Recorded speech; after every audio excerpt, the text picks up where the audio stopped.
বিসমিল্লাহির রহমানির রহিম। আরবালি girls school and college কর্তৃক আয়োজিত আজকের এই বিতর্কের মহান মঞ্চে উপস্থিত আছেন সম্মানিত শিক্ষক মন্ডলী, বিজ্ঞ বিচারক মন্ডলী, প্রতিপক্ষ দলের বন্ধুরা সহ যারা দেখছেন বা শুনছেন, সকলকে আমার পক্ষ থেকে আন্তরিক শুভেচ্ছা ও সালাম। আসসালামু আলাইকুম। বিতর্ক চলছে এবং আজকে আমাদের বিতর্কের বিষয় নির্ধারণ করা হয়েছে তারুণ্যই সমাজ উন্নয়নের একমাত্র চালিকা শক্তি। অত্যন্ত যুক্তিসঙ্গত কারণে আমি এবং আমার দল এই পক্ষে অবস্থান করছি। ওরা ঝঞ্ঝার মতো উদ্যান করে ঝর্ণার মতো চলছেন। এই উদ্যান এবং চলছেন শব্দগুলো যেন এই তারুণ্যের জন্য তৈরি হয়েছে। তাদের হাত ধরে আমরা নতুন বাংলাদেশ নির্মাণ প্রত্যাশা করি।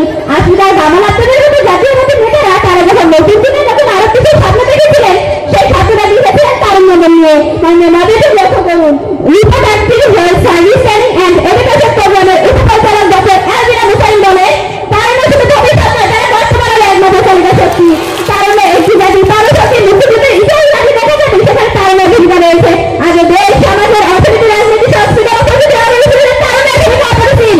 মানে মজার একটি ঘাটাঘাটি করে আমরা দেখতে পাই ছোটবেলা খ্যাত অনুযায়ী যেখানে 2041 সালের মধ্যে উন্নত বাংলাদেশ হওয়ার সাথে দেখেছিলেন, সেখানে তারুণ্য একটি অনুযায়ী 11 বছর পিছিয়ে 2030 সালের মধ্যে তা বাস্তবায়ন করা হয়।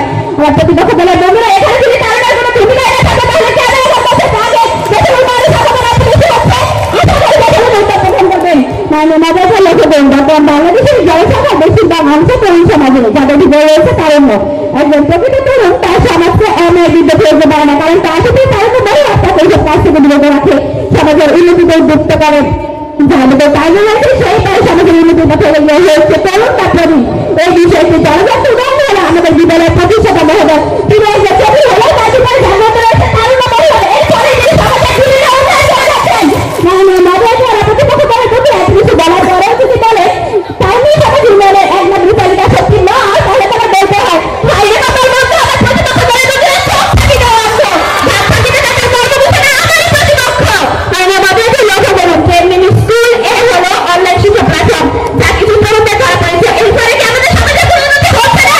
নাকি আমার প্রতিপক্ষ দলের সাথেই বলছে না তারা যেহেতু চোখ ফাঁকি দেওয়া অংশ, তাহলে আমার নিজেকে বিশ্লেষণ করে দিতে হচ্ছে। এই 10 মিনিট স্কুলের পরে সমাজের হাজার মানুষ পড়াশোনার প্রতি প্রবল আগ্রহ প্রকাশ করছে এবং পড়াশোনার প্রতি প্রবল মনোযোগী হচ্ছে। মাননীয় মডারেটর, 10 মিনিট স্কুল এমন একটি প্ল্যাটফর্ম যার প্রতিষ্ঠাতা থেকে রানী এলিজাবেথ এর কাছ থেকে পুরস্কার প্রাপ্তি হয়েছে। আচ্ছা, আমার প্রতিপক্ষ দলের মধ্যে এটি মাত্র যদি তরুণের কোনো উন্নয়নই না হতো, তাহলে কি রানী এলিজাবেথ শুধু শুধু তাদেরকে পুরস্কৃত করতেন?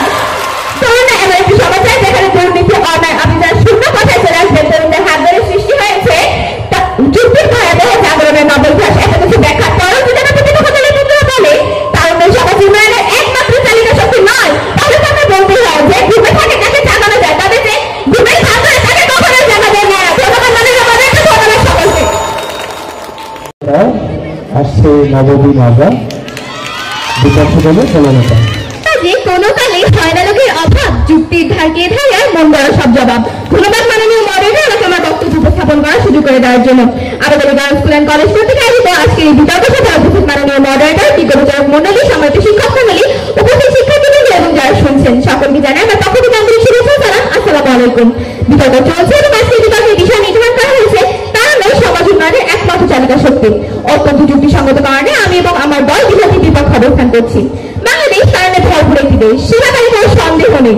আবার বাংলাদেশে যত তরুণ আছে তার থেকে বেশি রয়েছে তাদের